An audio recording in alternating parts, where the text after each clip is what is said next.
Great. Well, I think we'll get underway. Yep. Yeah. So welcome everybody who is watching us here on Zoom, all of our attendees. My name's Ted Craig. I'm your host for this evening.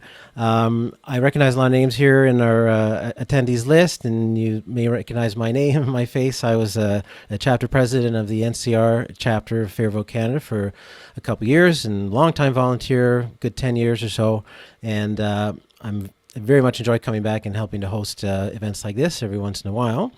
And we've got a great one for you tonight. So I'm going to quickly introduce everyone. We've got, I'll start with Réal. Everybody probably recognize Réal. He's our chapter president, past president of Fair Vote Canada nationally.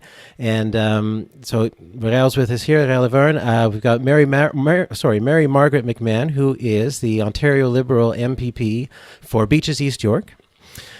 Chris Glover is the Ontario NDP MPP for Spadina Fort York, and also the Democratic critic for the Ontario NDP. And Mike Schreiner is the Green Party of Ontario leader. He's the MPP for Guelph. So we are very happy to be joined by everyone here tonight. Thanks very much for giving us your time. Quick overview essentially of how we've set it up for tonight. So this is essentially a webinar. We're going to have a bit of a roundtable discussion. A couple points to get through. Réal has a kind of a background presentation he'll go through too.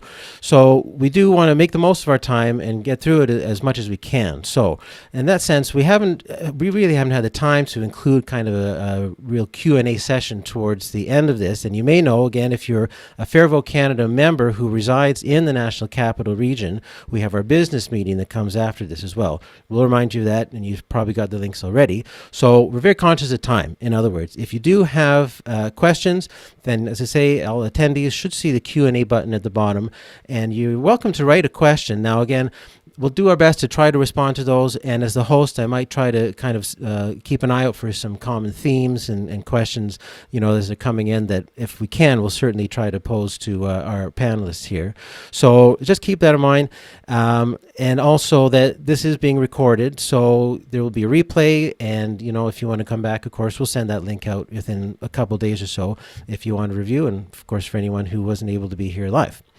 So what I'd like to start with first is just a quick word from each panelist, essentially to basically introduce yourselves in your own words, but also what really personally brings you to this issue, electoral reform, proportional representation, and really to participate in this panel here as well. Again, we very much appreciate your time. So I'll start with Mary-Margaret McMahon for the Ontario Liberal Party. If you just say a couple words for a couple minutes. Thanks.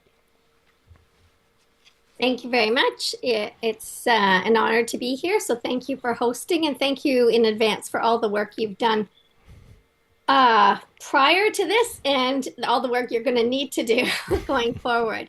My name's Mary-Margaret McMahon. I go by Triple M because there are so many M's in that name, and I have a strong track record of working across party lines. I did so when I was a Toronto City Councillor. I just like to get things done. I have been doing so at Queen's Park, trying to do so. It's a bit of a challenge, but I did get a private member's bill passed because I had people from all opposition parties sign it. It was to recognize Persons Day, and the Conservatives got it passed. And just to show you how collaboratively I usually work, is the reason I am MPP right now is because of Mike Schreiner. So he planted the seed for me to run provincially, and I work very well, I think, with Chris Glover, who I've known for a long time from when he was school trustee onward, and Mike. But we're here because things have to change, and believe you me, I know the Fords very well. I always say I got this gray hair from Rob Ford and this gray hair from Doug Ford on City Council, and we need to do something to show that you can get what you actually vote for, and so I'm thrilled to be here to discuss this tonight. Thanks very much. We're very happy to have you with us. I'll turn to Chris Glover next. Same idea. To introduce yourself in your own words, and a couple thoughts about what brings you to this issue.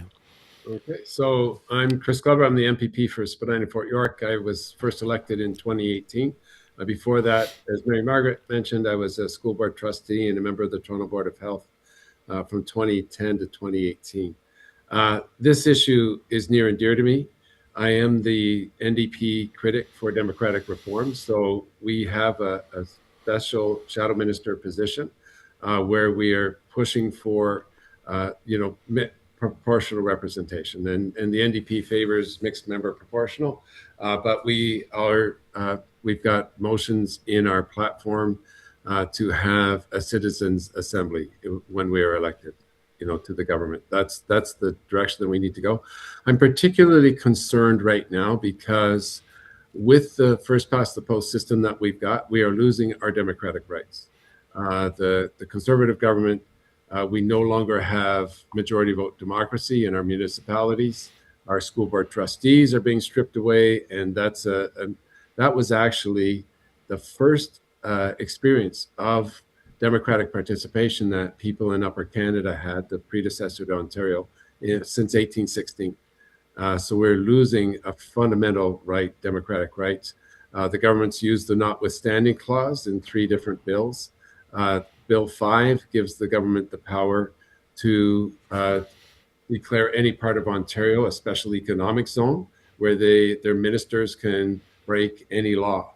And, federally, we've got Bill C5, which is a federal version of that same thing. So it's not just at the provincial level, it's also at the federal level that our democratic rights and the democratic processes are under attack. I introduced a bill in the fall to create a commissioner of democratic rights to oversee our democratic rights, to be a third party, independent, nonpartisan overseer of democratic rights who, like the Auditor General on financial issues, would be, commenting on government actions and legislation with regard to democratic rights. The NDP has always supported proportional representation going back to the days of the CCF. It's something that we've been pushing for. I know that in British Columbia, the NDP there has pushed very hard for proportional representation. They came very close recently with a vote. I think it was 2007. They got 57% of people in favor of a switch to PR, but unfortunately the benchmark was 60. So the NDP has been pushing really hard for proportional representation. And it's my role as the Shadow Minister for Democratic Reform to be that voice for the NDP. Great. Thanks very much. Mike, you can jump in here and say hello, and it's great to have you here. Thanks. Hi, I'm Mike Schreiner, MPP for Guelph, leader of the Ontario Green Party, first elected MPP in 2018, and been leader of the Green Party for probably too long at this point, but people keep asking me to keep doing the job, so happy to do it.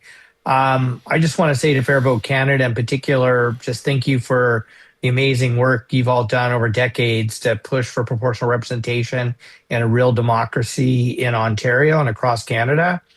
And one of the reasons I got involved in politics, quite frankly, is to push for a stronger democracy and proportional representation.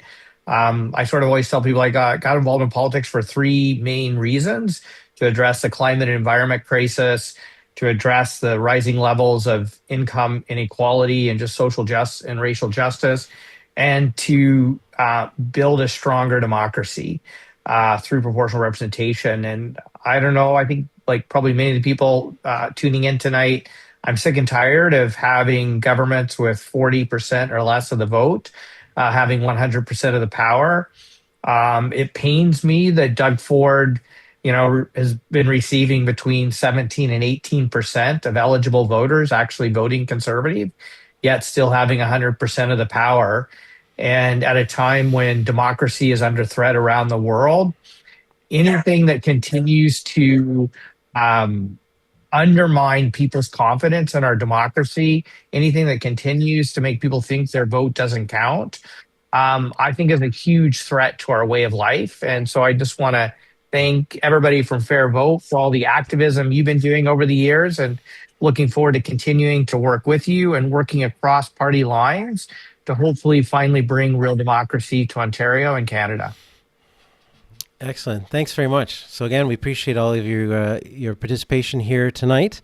I'm going to quickly do an overview of what our objective is for tonight, and kind of building on what Mike just said there. It's really framed around cooperation. So we've got two fundamental questions that we'll go through over the course of the next hour or so. The first one, it starts with the challenges that each party faces moving forward in this file. And what makes it interesting is that we have representatives from each of these three parties to kind of get a bit from your perspective. You know, what are the challenges within your party? Maybe it's the culture of the party, or things that, you know, from your particular perspective of perhaps how easy it could be, or the challenges that, you know, face us in terms of trying to make some progress here. And then it gets into the second question, building on that. Well, how do we build trust and work together, and not just say after the next provincial election? Of course, we need to start now. And, you know, so really planting those roots well before the next election, of how we can cooperate, how we can get people to work together and really come to some common ground. Because, you know, we often talk about this in Fair Vote Canada and electoral reform movement. This electoral reform is never something that any one party by itself can or should put forth by itself. It has to have multi-party cooperation for the sake of legitimacy. Absolutely. So this, again, is really what's wonderful to have three representatives. And I will point out, maybe Réal, if you want to speak to this at some point, why we don't have a Conservative here. So we do our best, of course, to build those alliances and allegiances and contacts within the Progressive Conservative Party of Ontario. They're certainly welcome to participate here tonight. They didn't express an interest, but that doesn't mean any doors are closed. And, you know, we're always open for a conversation. But when we really look at the political realism, I think, on this issue, it's going to revolve around the three parties that we have here. So we don't want to stall. We don't want to wait for everybody to be on board. We want to make as much progress as we can. So that kind of sets the tone for our conversation here the next hour. Now, to give us a bit more background, it's very important to frame everything. Réal has a presentation and a bit of background story of, you know, how we've gotten to this point and really where we can set ourselves up for moving forward. So I'll pass it over to Réal. All right, I'm going to dive right in because I've got a lot to say in 20 minutes to do it, and I really want to respect that timeline. I'm really excited by this group of people that we've got here. I mean, what we have in common is that we're all anxious to get electoral reform in Ontario, and I've heard from I think all three of you that working together is not something that's a problem for you. So I'm really excited about that. I'll cover four general topics in my introductory remarks. I'll say something about the case for proportional representation in Ontario. Mike has already said some of that. I'm going to talk about lessons of history. What does Europe have to teach us? What does our experience in the rest of Canada have to teach us? I want to talk about why Ontario offers a special opportunity for change. That may not surprise any of you here, but I think we have to make that point. And then the main section is the last one, a framework for multi-party civil society consensus building in Ontario. And I've got four subtitles to speak to on that. Sorry for my phone ringing here. I'll sit on it and see if that helps. All right, so getting right into it, the issue of why proportional representation. If you ever look at our trifold in our chapter, you'll know the reasons why we need proportional representation. Distortions of results compared to how we voted, false majorities, overconcentration of power in one party. Mary-Margaret talked about that a little bit earlier. Voter inequality, apathy, low turnout. We see all of these things, especially in Ontario, where turnout tends to be like in the low 40% in elections.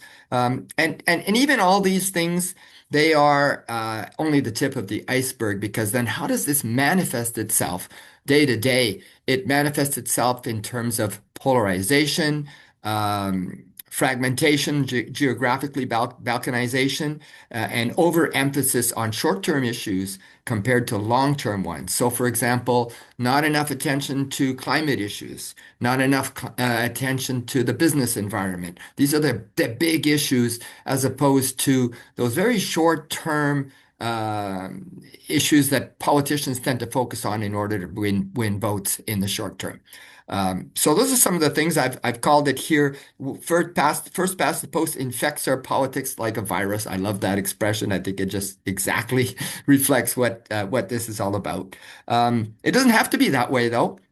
And I would like people to realize that in terms of the empirical evidence, we have a lot of evidence because a lot of countries have proportional representation. Basically, every European country except France and the UK has proportional representation and has had it for about 100 years. So there's a lot of evidence to work with. And what that research has shown, and we have it in our Fair Vote Canada's publication, a look at the evidence. If you're ever interested, you'll see that virtually any policy issue, any issue that has to do with the quality of democratic process, countries that have proportional representation outperform countries that have first past the post. So the facts are there. If you want to be informed and you care about the evidence, you can have a look at this. It's not for the weak of heart because it's quite a heavy read, but boy, there's a lot of stuff in there. So I encourage you to have a look at that. In Ontario itself, the particular issue that I think deserves to be mentioned is we have four political parties in Ontario, not counting True Blue and some of those parties that haven't been winning seats, but four parties winning seats. And of those parties, three of them tend to split the vote. And that goes back a long way. It goes back to 1943 when the NDP first won a large share of the popular vote. They won 32%, more than the Liberals in 1943. And ever since then, the Greens, the Liberals, and the NDP have been splitting the vote. And the result of that is that the Conservatives tend to form government way more than their share of the time. With about 41% or so of the popular vote on average, or maybe 43, let's say, they have formed government 71% of the time. They have formed majority governments almost every time that they've won. So 19 out of, no, is it 17? No, we've had 20, sorry, I had the numbers there. I've lost my numbers. Anyway, they've had two minority governments, so the rest of the time they've formed majorities, and there always have been false majorities, which means they didn't have a majority of the popular vote. I've got some examples here of majority governments being formed with less than a majority of the vote, and that has affected all parties. The NDP, when they did have their one run at government, it was a false majority. The Liberals have won false majorities, and so have the Conservatives. So I'm going to skip over the rest of this, except to emphasize that this kind of concentration of power, and I think Mary-Margaret was talking about this, and Mike as well. It's a curse on our democracy, and it must be so frustrating for the opposition when you're facing a majority government that didn't even get a majority of the popular vote, and they can basically do what they want. In the case of Doug Ford, we're now in the third majority run, right? So I can't imagine how frustrating your work must be in the legislature. So second section is lessons of history. We can go through fairly quickly through this because the history is actually fairly straightforward. You had this run of countries that went from first past the post to proportional representation early in the 20th century. So around the time of the World War I, basically, just before World War I. This was a time of increased suffrage. That created the emergence of labor parties or social democratic parties in all of these countries. So now instead of having just two parties, the Liberals and the Conservatives, you have the Liberals, the Conservatives, and the Social Democrats. You're splitting the vote three ways. And out of that, there would always be two parties that were worried about their fate in all of this. And so they combined their forces and they brought in proportional representation. This was a time where the mood was towards increased democratization because of increased suffrage. And when you combine that with the increase in the number of votes, you had the conditions were ripe in order to get change. And that's what happened in Europe.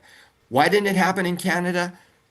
We missed the boat, basically, partly because the third party in Canada emerged a little bit more slowly. So while we have a third party in Canada, it's not as strong as it might have been in some European countries. So we didn't get that same thing in Canada. So we kind of got left behind. But that's the point that I wanted to make about this is it's the combination of democratic values, which in Canada today, there's probably more concern about democratic values than there has been because of Trump and so on. So there was that, and then the multiplication of parties. You cannot get proportional representation if you only have two parties. I don't think there's a single case in history of that actually happening, although Malta might be an exception. But anyway, very, very difficult. And in Ontario, though, we do have that opportunity because we have four parties in Ontario. And that's also the case in several Canadian provinces. Quebec's got five or six parties now, and the mainland Atlantic provinces all have more than two parties as well. And then federally, of course, we have more than two parties. So all of these situations lend themselves to possibly getting proportional representation. I would say in Ontario is probably our best opportunity right now if we're smart enough to take advantage of it. And the reason is, you've got the NDP and the Greens. They've been pushing for proportional representation for a long time. The Liberals also did at one point under Dalton McGuinty. After that, they kind of stopped talking about it. But after the record of the last three elections, where the party that suffered the most in terms of lost seats, with apologies to the Green Party, was the Ontario Liberal Party. In particular, in the last election, where the Liberals got 30% of the vote, but only 11% of the seats. I mean, it's absurd. It's totally absurd. And I think as a result, more and more are people in the Ontario Liberal Party open to reform and having that conversation. And so with the three parties, and that's why it's these three parties that are at the table. They're the three parties that have suffered under first past the post. The Conservatives aren't here because they've gained from first past the post and are not likely to be the best allies on this. They haven't been the best allies on other issues that have to deal with democracy either, right? So that's why they're not here, Ted. I think that should be fairly clear. Okay, so the next section is my main one. What would a consensus building approach look like?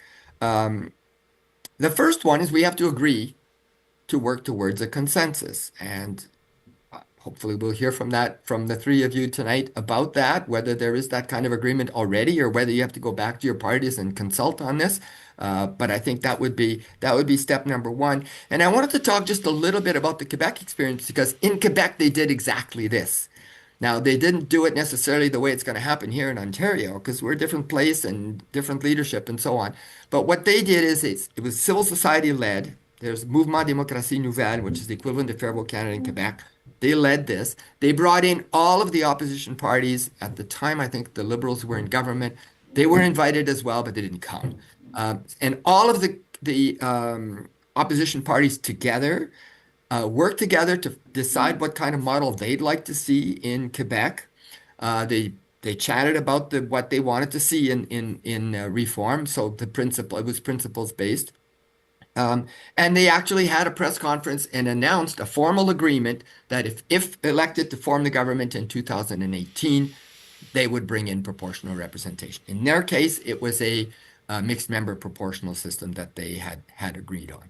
So that was very interesting, and I would referred for a long time to Quebec as a model, but it got harder to do when the CAQ won a majority. You never get PR out of a majority government. I'm sorry, it's never happened, and I don't know if it'll ever happen. And it didn't happen under the CAQ either. At first, they tried to sweep things under the rug by saying, well, we'll have a referendum at the next election. So at least that would kind of push the reform a little bit further. And then COVID hit and François Legault basically just dumped the whole thing. He had said, I will not do a Trudeau, and he did do a Trudeau. So that was extremely disappointing. And one of the lessons from that is that you need something more than just an agreement. You also have to have a process to keep you honest, to respect the agreement. And the president of Mouvement Démocratie Nouvelle of the time, he was a member of the board of Fair Vote Canada. And one of the things that he said was, I wish we'd thought to have included a citizens' assembly so that after the election, even if it was a majority government by any party, they would more easily be calling a citizens' assembly than actually bringing in reform. And that would legitimize change. It would ensure that it's not just the back people of that party that are determining the way forward. So that was the major lesson learned for him. And I hope that'll be a major lesson learned that we can draw from that. We have to have that citizens' assembly, in my opinion. So that was step one.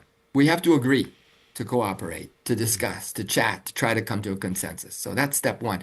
Step two And I think there's some value added in what I have in my presentation here, is we have to agree on a set of rigorous principles-based approach, a rigorous principles-based approach for what we're looking for. And I'd like to say that there are three things there. The first one is really important. What is it that we like about first past the post that we'd like to keep?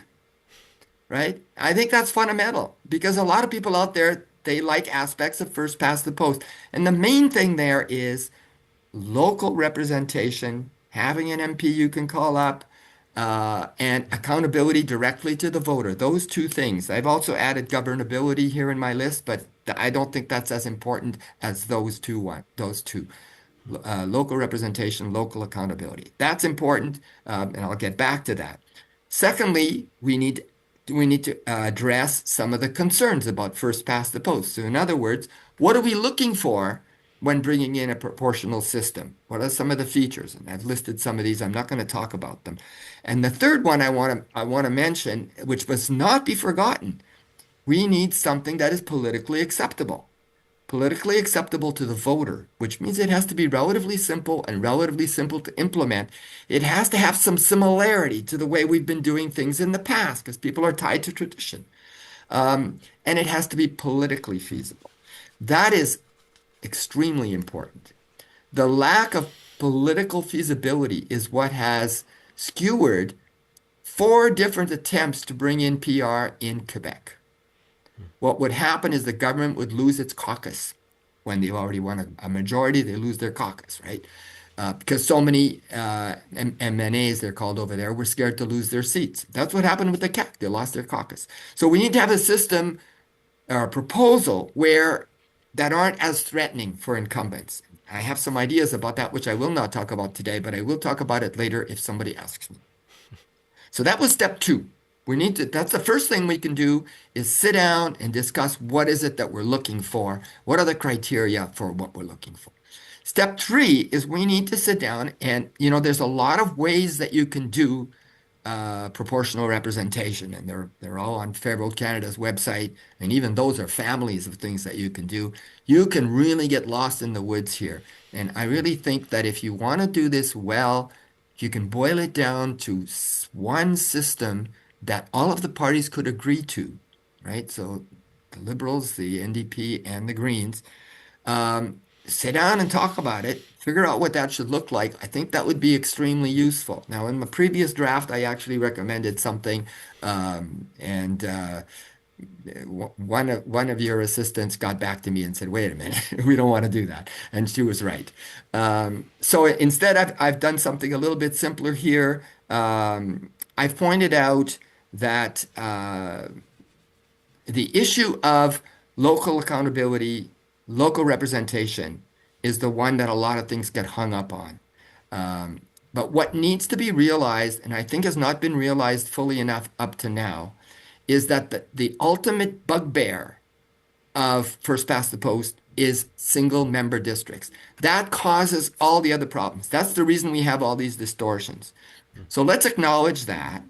And let's acknowledge, though, that there's value in the single member districts in getting that local accountability and local representation. Okay. Second point, though, is to acknowledge also that you don't have to have single member districts in order to get local representation and local accountability. You could have relatively small multi-member districts. So that means you would elect your MPPs 2, 3, 4, 5 at a time, right? As teams.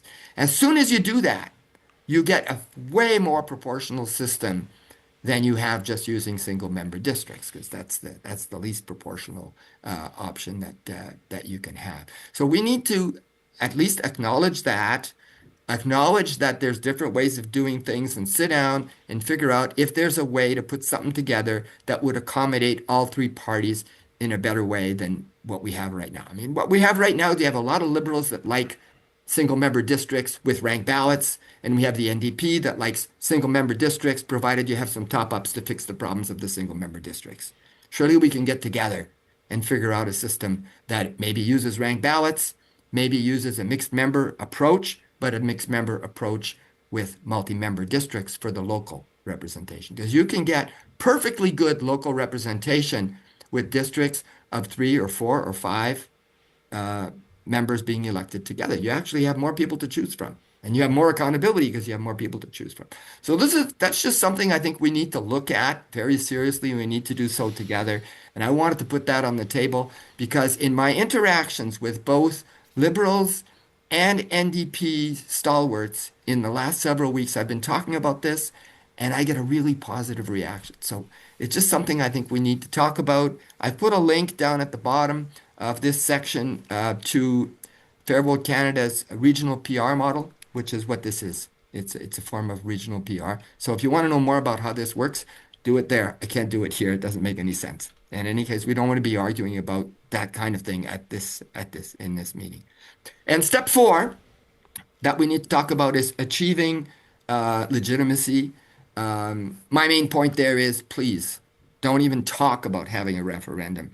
A referendum is simply not an appropriate mechanism for what is a rights-based issue. We're talking here about voter equality. That is a rights issue. You do not put a rights issue to a referendum. Never mind all the other reasons why a referendum is a bad idea.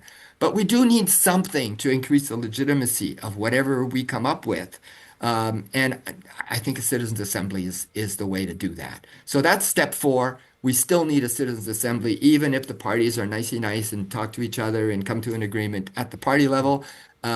We still need to have a citizens' Mike thinks that's funny. We still need to have some mechanism for hearing from citizens, but citizens' assembly is simply a much, much better way of hearing from citizens than a referendum. So that's it. I think getting to PR is not easy, but the conditions in Ontario are really exceptional. We need to take advantage of that. We need to agree to work together. We need to establish a consensus framework of basic principles. We need to talk about what sort of model we could agree on, and we need to start getting to work on a citizens' assembly sooner rather than later. I think that could be done with a private members motion, actually, before very long. And I'm going to stop there, and over to you.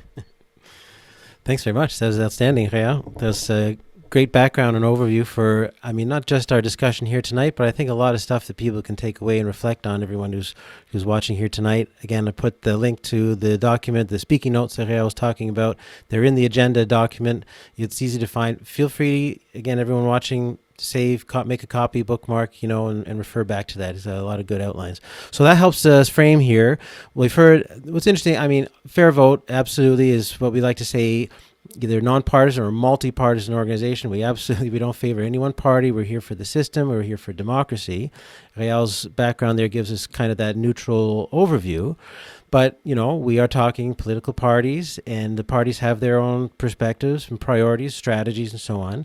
So now I get into hearing from each of you here tonight about, well, what's your take on, we're here for the similar objectives, but what are the challenges maybe that are facing your parties, whether that's getting caucus on board, drumming up interest, getting people motivated, maybe it's the leadership. Of course, we have a party leader here too, but these are the challenges, to get the ball rolling, to really get some momentum. So I'll start with Mike Schreiner and try to get it from the Green Party of Ontario perspective of what are the challenges here going forward.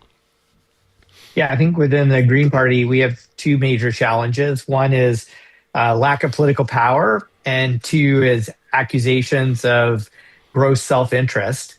So we have 2 of the 124 seats in the Ontario legislature, which represents 1.6% of the seats in Queen's Park, though we tend to obviously should earn far more seats than that. And I can tell you from polling data, if you ask people what the biggest barrier to them voting Green is just they don't think their vote's going to count, which leads me to the self-interest. Whenever we talk about proportional representation, people say, well, Greens are for proportional representation because of self-interest. And so as a result of that, I have tended to talk less about PR than I would like, trying not to sound self-interested, and have talked more about electoral cooperation and trying to get the 3 progressive parties to figure out ways that we can work together more so that in our collective interest and the democratic interest of the province, we could bring in PR. I think from our membership standpoint, most of our Green Party members are huge supporters of Fair Vote Canada, huge supporters of PR, have been very open and agnostic about what type of PR system we bring in, very eager to look at things like citizens' assemblies, et cetera, et cetera. But I think our biggest challenge is, we have two votes in the legislature, and accusations of self-interest always come up when we talk about PR. Yeah. Okay, I'll turn it over to Chris Glover now, the NDP's perspective, and we'll be interested in your thoughts on the challenges facing your party. Okay, well, thank you. Let's see, and thank you, Réal, for that presentation. Both the historical part and also with some suggestions on how we actually move this forward. I would say the biggest challenge is one that Réal pointed out, and I think he was quoting Legault when he said that you don't get PR from a majority government. And we've seen that again and again and again. When a government gets a majority, they suddenly like first past the post, like Justin Trudeau in 2015. In 2014, he voted against an NDP motion for PR. In 2015, he put it in his platform, and then after he won, he abandoned this move for PR. So it's a real challenge. And Réal, you were talking about the Conservatives have been benefited from first past the post. Historically, the Liberals have governed federally 85 out of last 125 years, and they've done that largely with minority of votes. So we need to get past this. And I will speak. I want to say the importance of this really hits home for me because before being an MPP, I was a member of the TDSB, where there were 25 of us elected across the city. Most of us had a political affiliation. Some did not.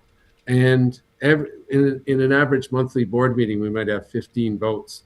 And every vote would have a different configuration of voters, depending on how we best thought, we could serve our communities.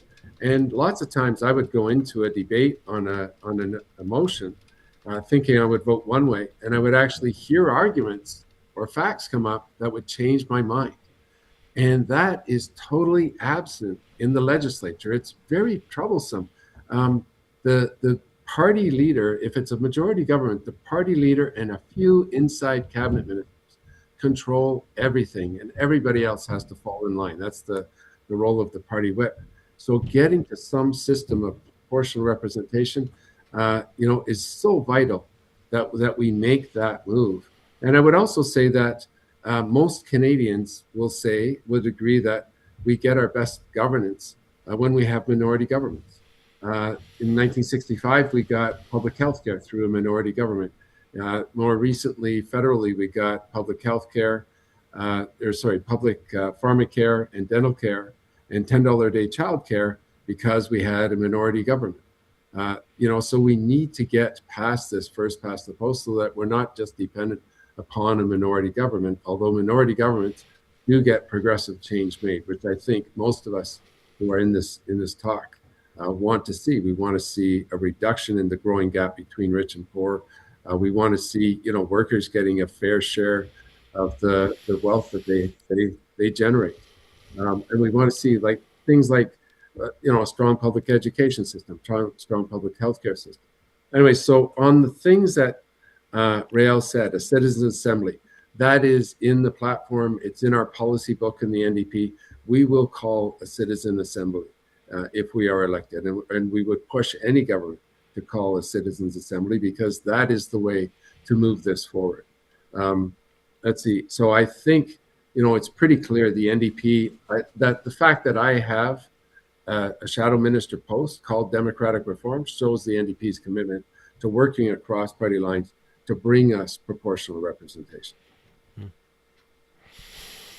Excellent. All right, I'll turn to Mary-Margaret McMahon there and to get the Liberal Party's perspective as the third participant in this process. Thank you very much. And I think one of the key challenges is how complicated it is for the average Joe. And you think about how to explain this and what kind of elevator pitch you can give or one or two liners to explain this. And, you got to keep it so simple, but yet it's complicated. So, and as Réal said, people are very traditional and people don't like change and they're married to their original ideas. But I'll tell you one person I have to do a shout out to, one of my beautiful Beaches East York residents who's on the call tonight for sure, and her name's Roberta Tevlin, and she is single-handedly spreading the gospel of proportional representation all over Ontario. Everywhere she goes, you can't walk down the street without Roberta accosting you, and she's wearing these buttons, and this is the buttons she's wearing on her jacket, on her bag, everywhere, to show people this is what you voted for and this is what you got. And people are blown away just by that little easy visual. And that's what you're going to need to explain it to people.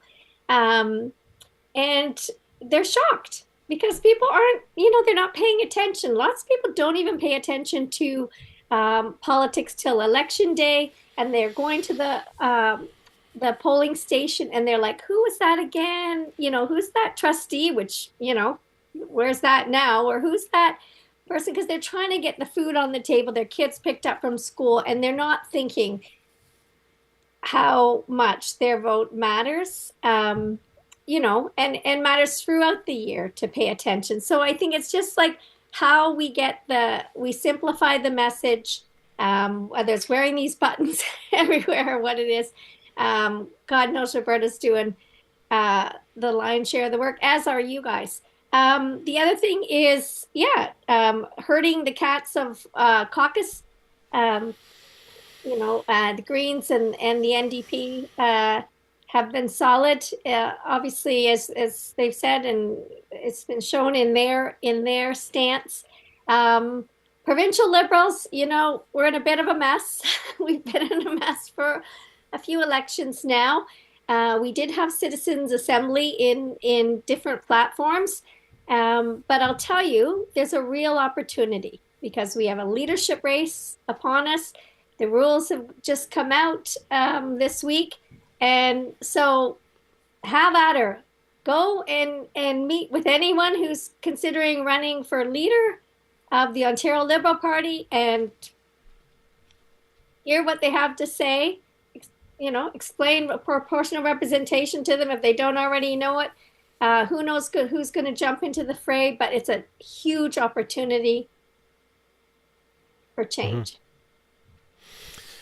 That's excellent. I'll maybe follow up then with Mary-Margaret. Like, is it possible for, at least to your knowledge, for the Ontario Liberals to perhaps designate and nominate their own critic for democratic reform? If you haven't already, you can correct me if I'm wrong, but is there anyone who is a spokesperson from your party, from the caucus, kind of much like Chris Glover here, who, is the critic and analyzes that issue, at least from the party's perspective? We do not have that dreamy role that Chris has, so it's something to consider for sure with the next leader. Mm-hmm. Is that something we'd have to wait then for the next leadership, or because it's I believe it's November? Is that correct? The leadership date. Yeah. So they still have the better part of this year. Maybe the question then boils back to, well, in the absence of that, is there anyone from the party, and it may be yourself, but is there anyone who could take that initiative to step forward and speak to this issue to the public, whether it's just to raise awareness, to maybe drive education, to encourage other representatives in Queen's Park, to take an interest? Do you feel, or do you have a sense that your caucus has the permission to do that, or do you need to wait for the leadership from the top, which may intend, and then in turn mean, we need to wait till November or later? Well, I'm here tonight. Yes.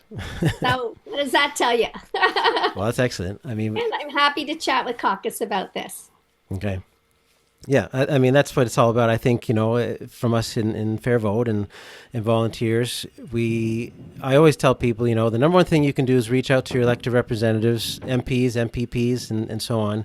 And the more we do that, the more it does make a difference. A lot of them have told me over the years, when people come to visit me in my office, they write letters, phone calls, it makes a difference. That volume really does add up. So I think, but we'd certainly want to feel like as best as we can, that it's having some kind of impact and that the message is starting to get through. So maybe here's the next question. I'll turn to Chris Glover for this one. Like, I know it's hard to say, but if there was a minority parliament, let's say, returned after the next election, what would it take if there's cooperation? And I can ask this of everybody, but I'll start with you. Cooperation between two, if not three, of the parties here to form a government.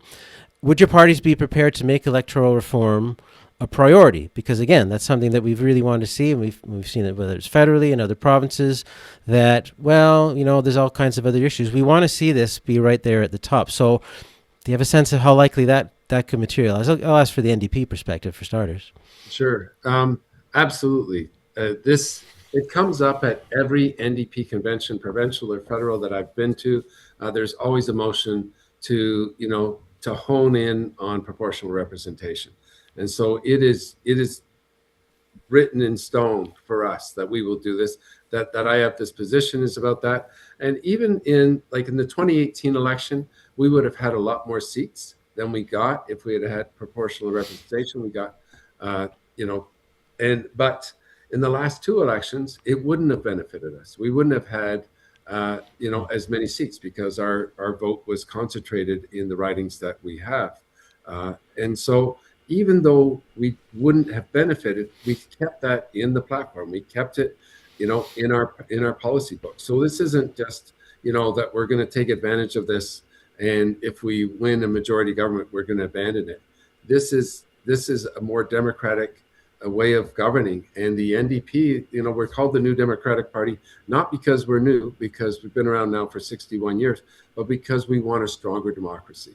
We want more democracy. Works so much better when more people participate, and proportional representation would encourage more people to participate because they could see that their votes were actually making a difference, and so that they would see that they wouldn't see what I've seen in the legislature in the last 8 years, and even before that, through majority governments where the prime minister or the premier and a handful of cabinet ministers are making all the decisions, and everybody else in the governing party has to fall in line if they want a cabinet position, or if they want to be parliamentary secretary, or some other position like that, or even if they go too far, they get booted out of the caucus. So they have tools to keep them in line. And so it's not even like Parliament is not functioning as it should function. It should be a debate where you go in and you listen to the other side and you make decisions based on what you think will best serve the community, just like we used to do when I was a school board trustee. I would love to see this proportional representation come through. And the NDP has been committed to doing this, both at the federal and the provincial level. So I don't see any issue with us, not sticking to this, regardless of the outcome of the next election. Okay, that's great. It's great to hear. I'll turn to Mike Schreiner. We saw in British Columbia just yesterday, I think, the British Columbia Green Party withdrew their technical support. It wasn't in a minority situation there in British Columbia with the BC NDP. They technically have a majority, but they kind of benefited from the extra couple of votes of the Green Party there the last couple of years. But now that's been removed. And one of the three issues that they pointed out in their press release yesterday was that the BC NDP had not fall through yet, at least, with following up on the consultation process and really making meaningful progress in electoral reform out there. That's a bit of context then. If after the next election, you can imagine the Ontario Green Party carries that balance of power, and it may come down to 2 seats, 5 seats, whatever it is. How prepared are you to really use that leverage, to put this issue right up there at the top, joining coalition? Yeah, we'll absolutely make it a priority. As I said, my 3 top priorities in getting involved in politics was democratic reform and strengthening our democracy, proportional representation, climate action, and social justice issues. And, we saw 2 governments ago, I think the BC NDP and Greens showed how governments could work together to bring forward both climate action and proportional representation.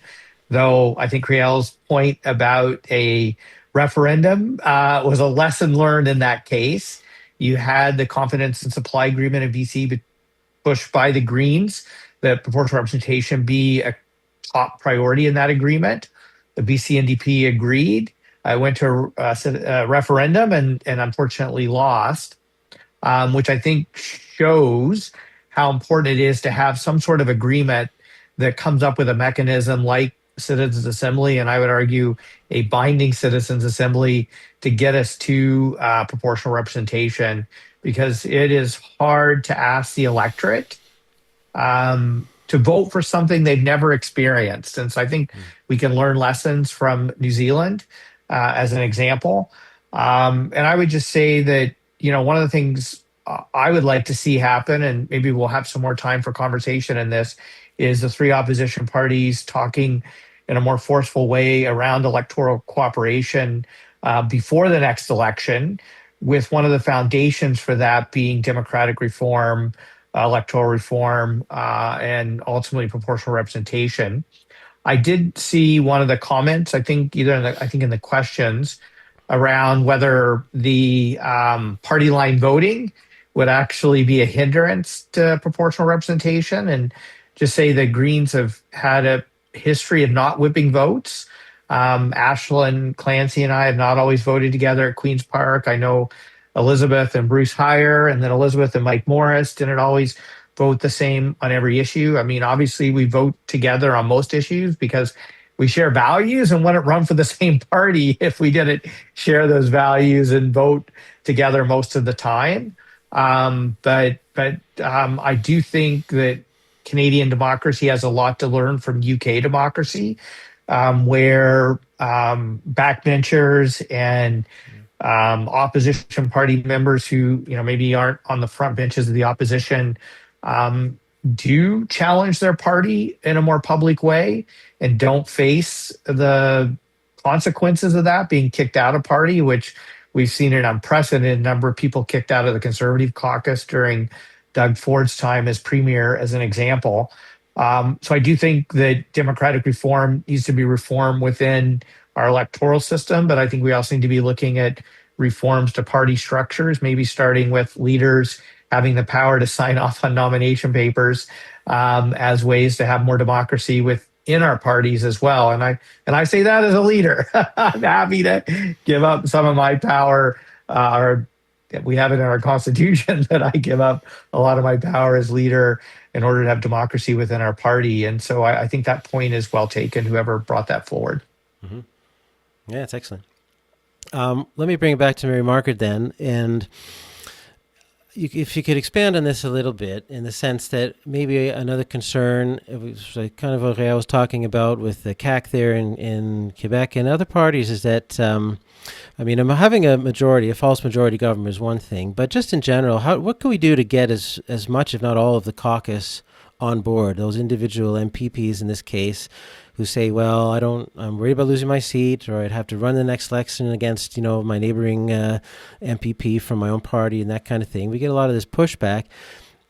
What can we do to get them to see kind of the bigger picture of democracy? And even from their own party's perspective, the Liberal Party here in Ontario is such an interesting example. 30% of the vote last time, you really should have 30% of the seats if we had a proportional system. Can we make those arguments maybe more clear to the Liberals, who carry, of course, a lot of votes and a lot of influence in politics in general, certainly in Ontario?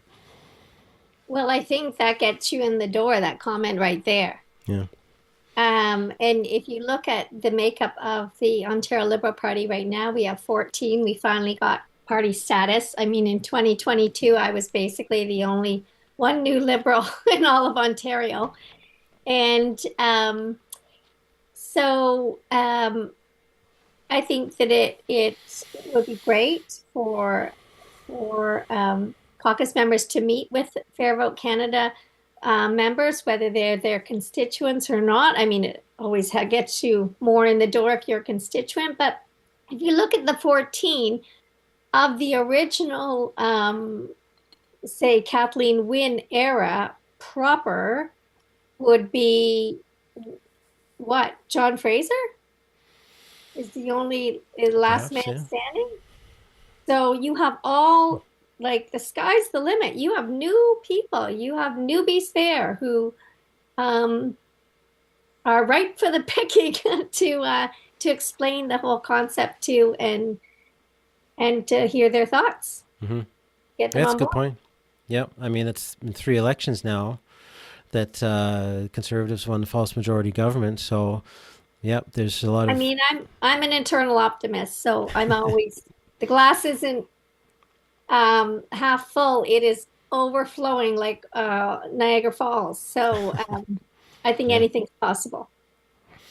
That's good. Honestly, I think we need that optimism. We need that energy dealing with any party and at any level, to kind of convince the politicians to feel optimistic and empowered on this issue, that there's a different way of doing politics. And if they want to look at it as is their due, what's in it for my party and the issues that our party cares about. Well, every party can succeed under under proportional representation instead of first past the post, where you're squeezed out for whatever it may be. It could easily be 10 plus years that you're stuck on the opposition benches. So there's a lot of interesting arguments to make there.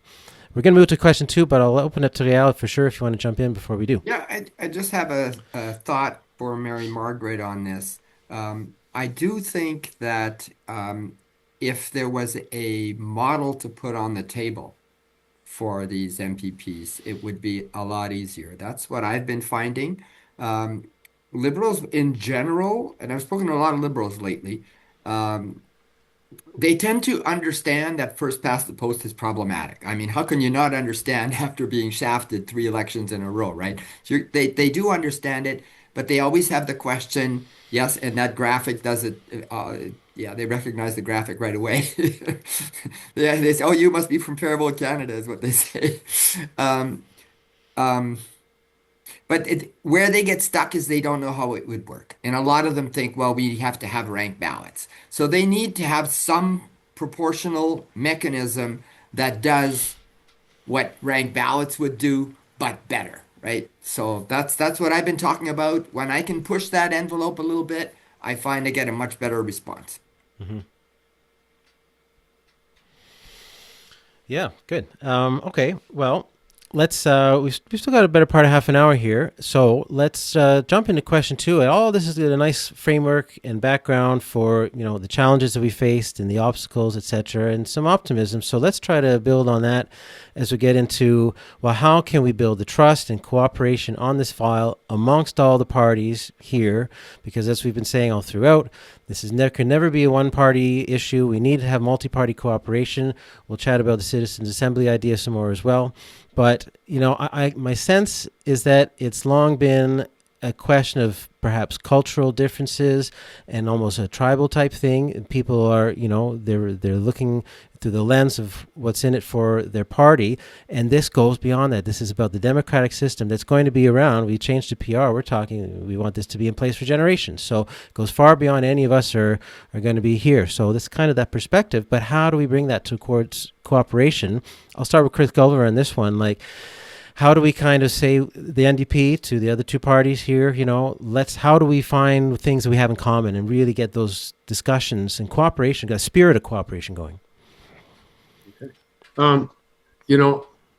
I think as individuals in the legislature, we do cooperate. We cooperate quite a bit. I was the NDP sponsor for a bill to bring about an end to fraudulent debts for survivors of human trafficking. And that got all party support. I've worked across party lines on a couple of other bills. Most recently, my Commissioner of Democratic Rights bill did get 3-party support. So I think as individuals, like when I have conversations with individual conservatives, there's a lot of common ground, and there's a lot of frustration across all parties about the way that voting goes. I think, one of the things that we're seeing is, and it's not just this Ford government, although it's probably the worst example that I've ever seen in my lifetime, but corruption hides behind the whip of majority government parties, leading parties. The whip, demands that everybody vote with that person. I listen to, not just this government, but previous governments, the members, the ministers get up and defend and say things that I know they can't possibly believe, but they've been told to say. And the skills development fund scandal that was embraced or been embraced by the legislature over the last few months. I mean, the ministers are getting up and saying things, defending this corruption, this blatant corruption. The ODSP and OW rates, that's $600 a month for shelter for ODSP for people with disabilities in Ontario. It's $400 a month for people on Ontario Works. You cannot. 40% of the people who are homeless, the 85,000 people who are homeless, are there because they're on social assistance, and it doesn't provide enough housing. Yet the minister of citizenship, and social services, I forget the full title of the minister, but he gets up constantly and says, we increased it by the greatest amount. We increased it by 5% like 4 years ago, and now we've pegged it to inflation. Well, it's destitution. I would love to see this get through. I think as individuals in the legislature, we can work together to make this happen. And that's what we need to do, because if we had the freedom that I had, with the 25 trustees, if the 124 legislators had that kind of freedom to work across party lines, to make decisions, I think we could come up with some pretty good policies. But right now, whether it's first past the post or not, it's the party power needs to be broken down a bit so that we can actually get to a better form of democracy. And that's part of the reason I'm here. I mean, I didn't get into this business because I wanted to be an MPP. I got in here because Mike Harris was making all kinds of cuts to schools, and I got frustrated and joined a parents group. And then, Kathleen Wynne was part of that group. And then when the Liberals got in, I thought, oh, well, the cuts to education will at least stop. Well, they didn't, so 25 years later, I'm still fighting for our schools. And it's the position should be service before self. The position, everybody should look at the position. It's just something that we have in order to better serve our communities. And we've got to get the majority of people, I think, go into this position with those thoughts. We've got to free it up. And so the work that you're doing at Fair Vote Canada is really, really important in getting us to that goal where we have a stronger democracy, where we have a truer democracy. And, we need to overcome the barriers, and we do need to work across lines. And Mike and Mary-Margaret and I, we talk all the time in the legislature, so we can continue those conversations. Mm-hmm. Yeah, three of you are a wonderful example for sure. And I'd love to see more of that kind of self-initiated effort, perhaps, and there may be examples, and we'd love to hear it, but, of MPPs saying, well, I'm just going to go and chat with someone from a different party about electoral reform and have that conversation. So, well, let me bring it over to Mike. I mean, this could be an interesting angle, the Green Party, whether it's 2 seats or 4 or 5 seats, but perhaps you could be the linchpin in some of those negotiations and bringing people together as just by virtue of your perspective and your numbers and punching above your weight, that kind of thing. But do you have a perspective of, is there a role for the Green Party to perhaps be the leaders of that initiative and momentum, and starting to bring the other parties together? Yeah, thanks, Ted. And well, first of all, I just want to agree with some of the comments Chris said about there are a lot more individual conversations across party lines on the floor of the House, in the hallways, in the cloakrooms, etc. And proud to say I shepherded the first bill through the Ontario legislature that was co-sponsored by all 4 political parties, and was approached by Emancipation Month Canada saying, like, we've heard you're the one guy who can bring everyone together, and then was happy to be a part of the bill Chris referenced, which was the second bill in Ontario history that was co-sponsored by all 4 parties. So it's certainly possible.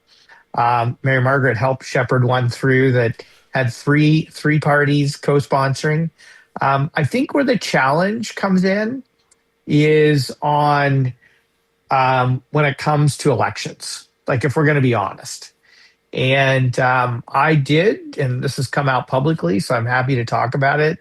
I did approach both the leader of the NDP and the leader of the Liberal Party prior to the last election and suggested that we think about ways that we could potentially have electoral cooperation, not knowing how what it look like, how it would play out. I think given the fact that it was a snap election, we didn't have adequate time for those conversations to really come to fruition.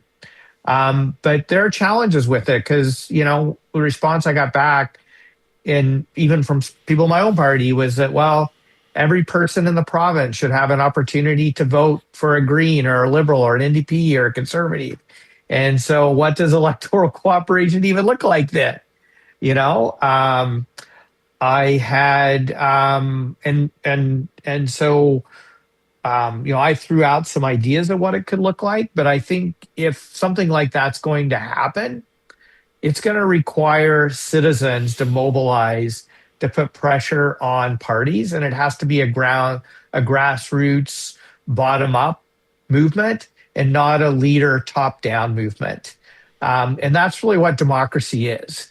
And so organizations like Cooperate for Canada, Unite the Vote, others who have approached me about electoral cooperation, I've always said, hey, I'm on board. Greens are on board. I've talked to enough people in our party that we're on board to have those kinds of conversations, but it can't be a top down conversation.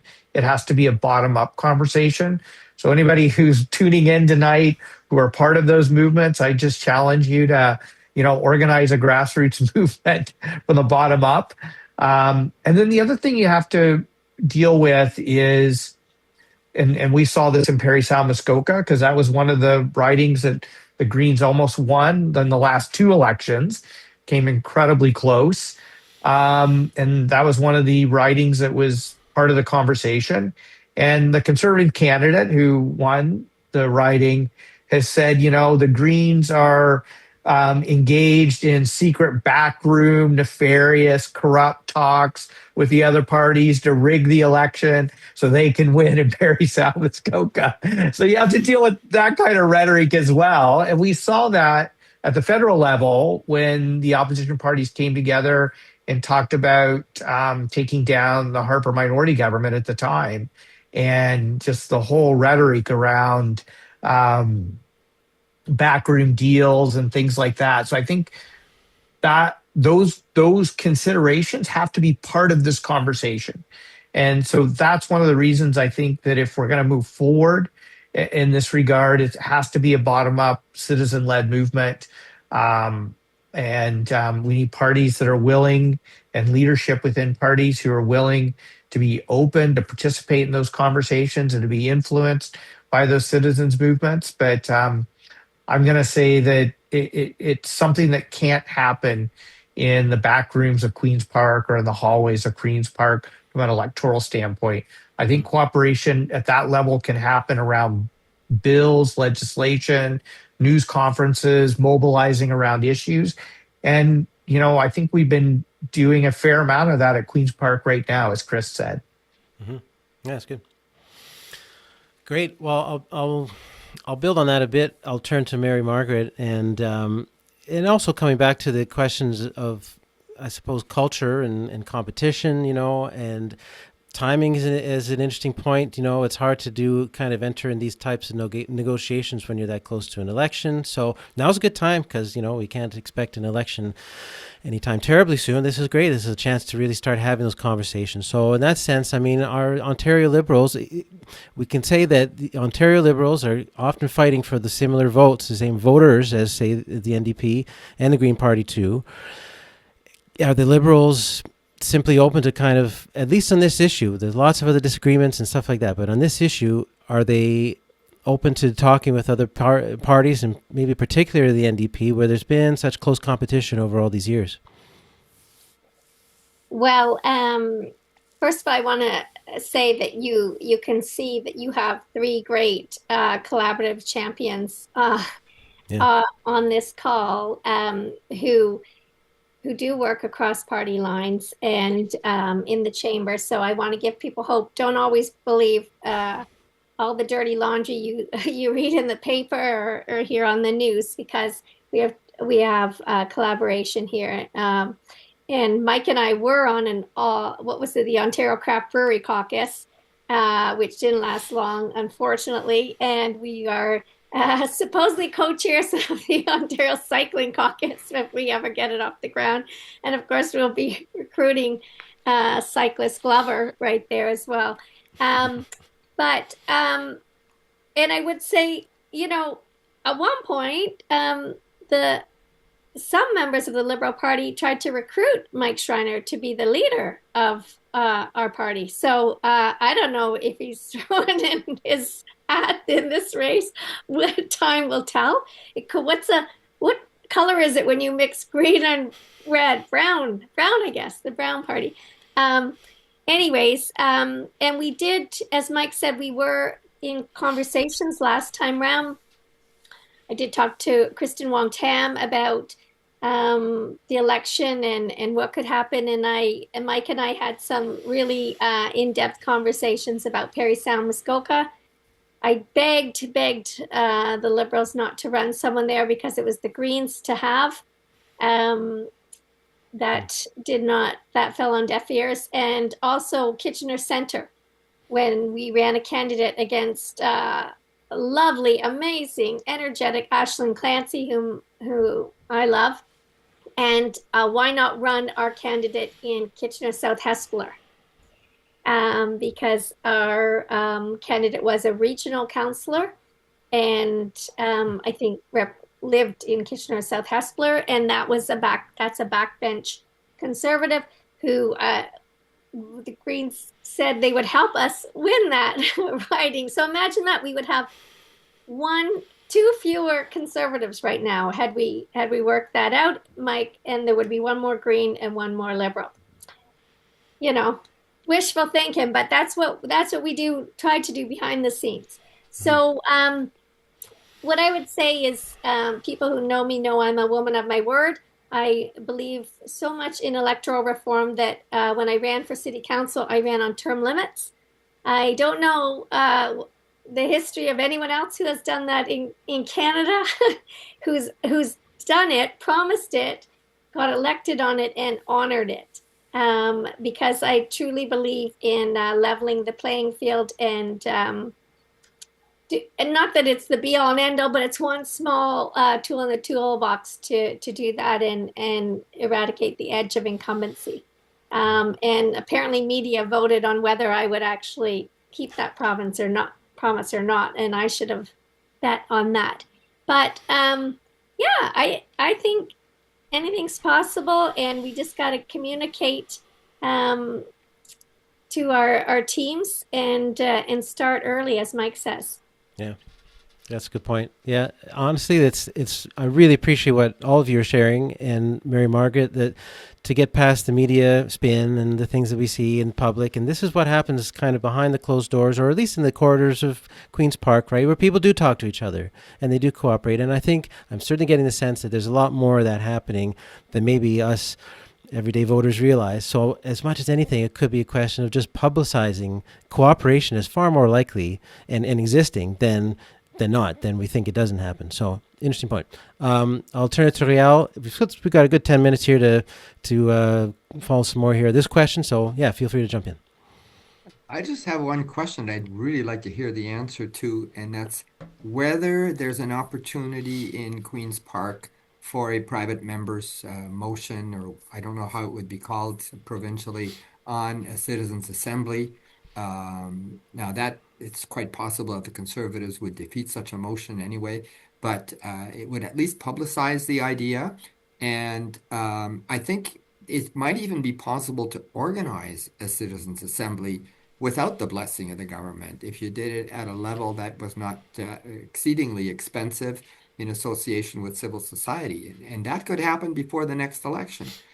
So there's an idea that I'd like to see explored. The other one is this idea of, at least for the Liberals, to try to come up with a system that they think that all three parties might be able to buy into. So that's the other one I'd like to hear about, those two ideas of ways forward that could be implemented in the short term.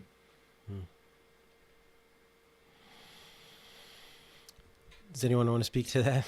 Well, I mean, certainly we can have I think the three of us can take away a conversation around either a private member's bill or a motion that one of us would have on our ballot date around the Citizens Assembly. I think it's a great idea. One of the challenges, I'll just say, to be honest with people on that is because we're sitting so few days now, it really restricts the amount of private members' business that gets dealt with. So, as an example, my ballot date for my private members' bill was supposed to be March of this year, and now I think it's going to be September, October. Who knows when we come back? So, it's the four governments really, by the way they're managing the legislative calendar, is limiting the amount of opportunities we as and even their own members who are not part of cabinet, how many opportunities we have for private members' business, but certainly something I'd commit to having conversations with Chris and Mary-Margaret and others around. And then the issue of organizing a citizen assembly outside of government is an interesting concept that I think I would be open to having conversations with the other parties and with an organization like Fair Vote to see if that's something we might be able to organize. I mean, obviously, it wouldn't have the legal weight of something passing in the legislature, but certainly would have symbolic and media value and could help galvanize a movement to support a citizens assembly moving forward. So I'd certainly be open to having that conversation about how we might pull something like that off and looking at what kind of financial and human resources it would take to make it happen. Mm-hmm. Yeah, I mean, it reminds me of, as we were talking earlier, how in Quebec those opposition parties took it on their own initiative, right, to come up with an accord. That was not a bill. It was nothing presented. It wasn't dependent on the legislature or anything like that. They took it of their own initiative. So that's part of that model that we're interested in following here. Yeah. Does anyone have any more thoughts on that angle and perhaps even the symbolic notion of at least introducing a private member's bill on something like a citizen assembly? We know we don't have the votes unless you were to convince some, if not all, progressive conservatives to support it, but at least in a symbolic effort, is that even worth pursuing over the next couple of years? Yeah. Yeah. So, I mean, it's in the NDP constitution, it's in our policy book, it's in our platform. So certainly, I can commit to the NDP to supporting a bill to bring in a citizens assembly. And we'll have this conversation. Mike and Mary-Margaret and I can have this conversation afterwards. Mm-hmm. I think a citizens assembly is very palatable. I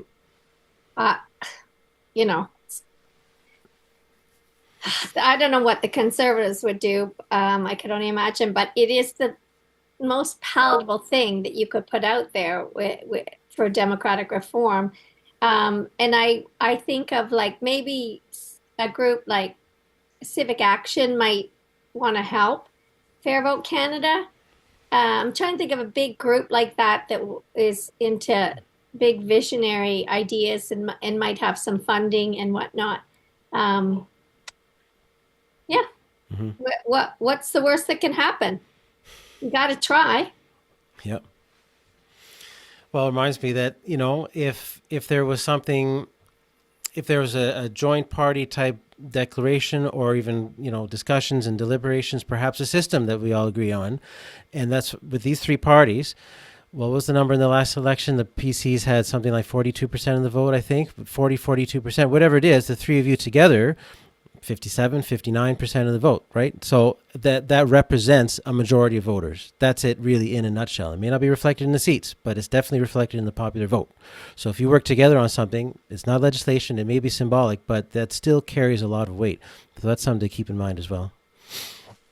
Réal, do you have any last thoughts before we wrap things up? Or questions?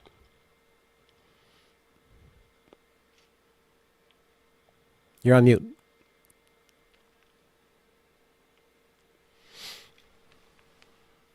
No, I had asked the second question, but I've forgotten my own question.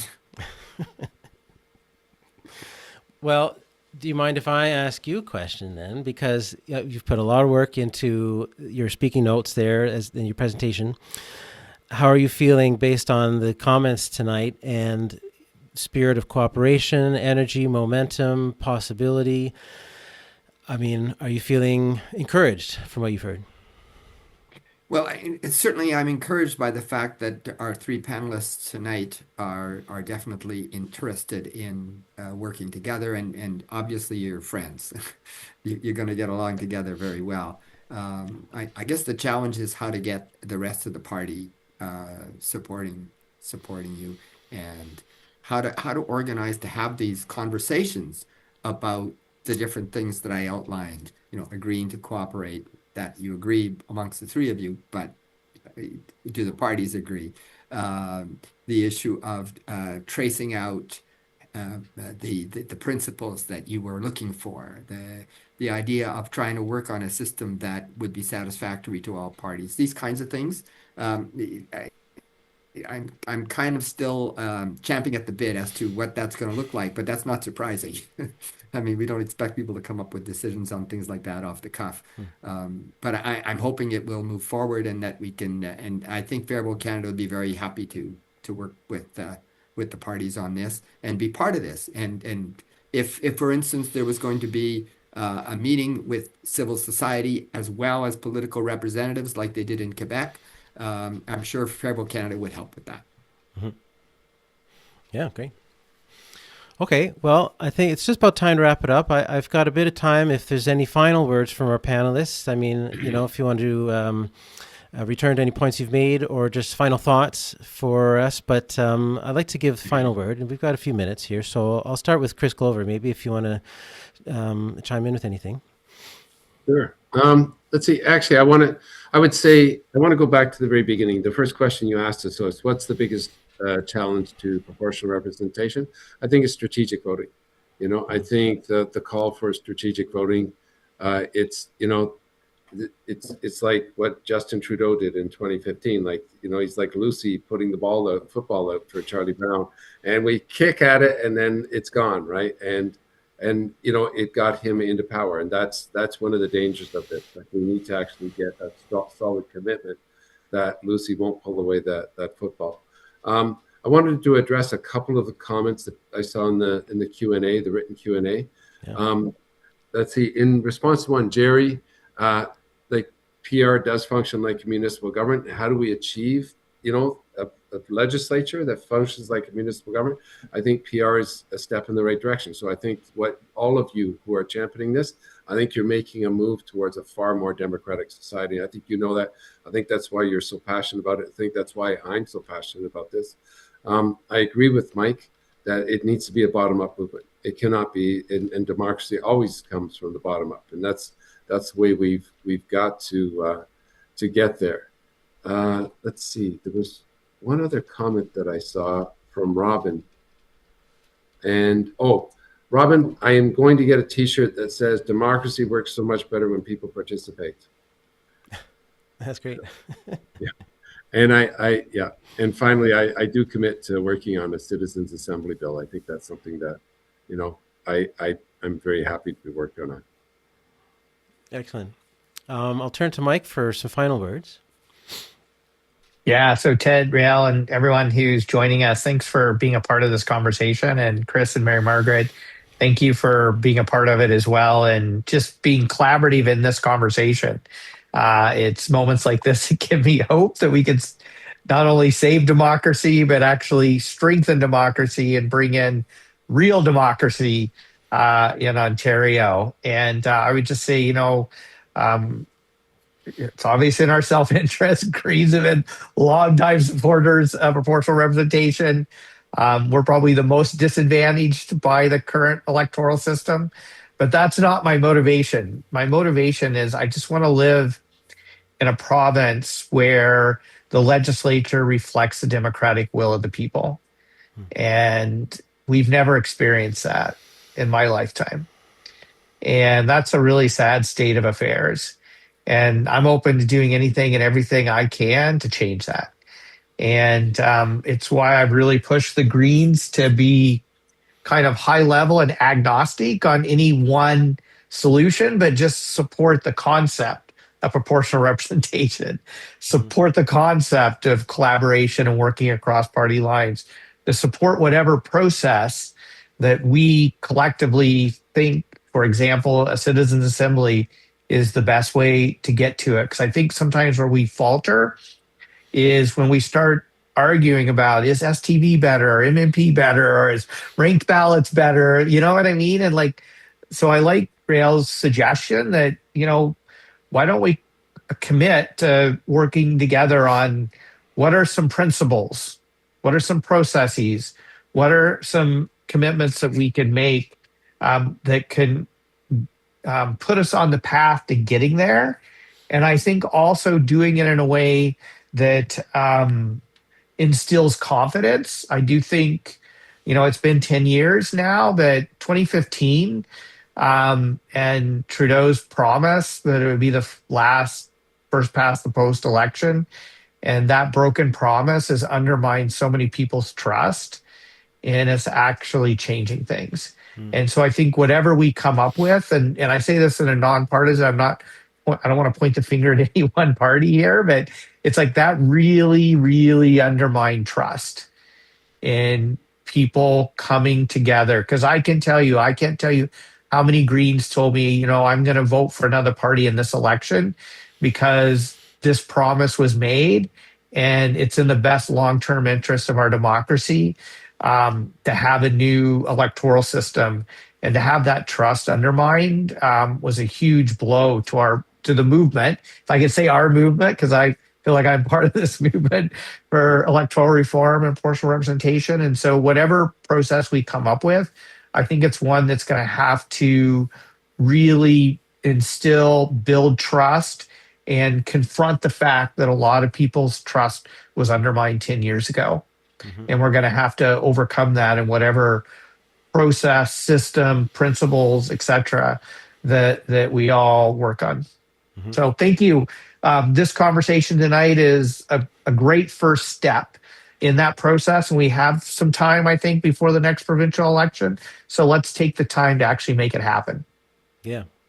Excellent point. This is it. We've got a very good timing here right now to take action. Mary-Margaret, I'll bring you in for some final words. Sure. And thank you to everyone for your energy and ideas and your passion tonight, and for inviting us to this great chat. Absolutely. As you can tell, we get along. The three of us, not everyone's like us, but we can spread our positivity with them, hopefully, and bring them along. But I commit to a citizens' assembly. So let's whether it's a private member's motion or private member's bill, we'll try and figure out how we can do that. And to schmoozing my caucus with the proportional representation idea. And for everyone on the chat tonight, if you can, for your homework, if you don't mind spreading the word, as some of you are doing already, to, like Roberta, talking to your friends and neighbors and explaining the concept and getting the buttons from Roberta, and wherever you are, whether you're walking your dog, you're at yoga class, you're in a coffee shop, just talking to everyone and anyone so we can get that word out there. And also challenging the leadership candidates for the Ontario Liberal Party leadership race. And then what we can do is we can get the Rolling Stones to change the lyrics to their song, and change it to "You can always get what you want." Well said. Réal, do you have some final thoughts? Well, my first one is thank you very much for showing up, all three of you. This was a real coup to get someone from each party the way we did tonight, sitting MPPs. The other thing I would like to ask of you, Ted, can you figure out a way to get these questions saved so that we can address them separately? Because I don't know how to do it. The chat should be saved automatically. No, but this isn't the chat, it's Q&A. No, that's true. I'll look into it at least before we close the window. Let's try to do that. Yeah. We're going to have to close pretty soon because it's our business meeting supposed to be starting.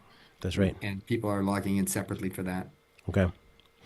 Good. Well, yes. So, huge thank you to everybody who's here tonight, our panelists, all of our attendees. There's going to be people watching on the replay, and I'll echo what Mary-Margaret just said there for everyone participating and watching. If you're wondering, what can I do? What's the next action that I can take? Talk to your representatives, talk to your MPPs, MPs as well, federal level. Make sure that they hear your voice. It really does make a difference. Talk to your friends and family. You know, it's volume. It's really about volume. The more we get people talking about this issue, and it becomes less of that niche kind of issue that, oh, well, there's only a few number of people that really care. A lot of people care about this. They had the report there in British Columbia where, what was it, 75% or something, at least, of members of all the provincial parties out there, people supported PR. I'm sure we would see similar types of numbers here in Ontario in that kind of a survey. So volume really matters, and speaking out matters. So let's get some momentum, and we can really do something this year, I think, in Ontario 2026. So thanks very much. Yeah, we'll wrap it up. As again, everyone who's in the National Capital Region area, you're welcome to attend. If you're a Fair Vote Canada member, if you've contributed money over the past 12 months, then you can come to our business meeting and vote. There's a separate registration for that you would have seen in the email. So we are going to close this window. We're going to hop over there. We'll give it about a 5-minute break. We'll see you there at 8:40. 8:40 is what we'll try to get everybody started over there. But I think that's about it. So thanks very much for attending, and we'll keep in touch. Okay. Thanks, Thank you so everyone. much. Good night. Mary-Margaret. Thank you, everybody. Bye, guys. Thanks. Take care.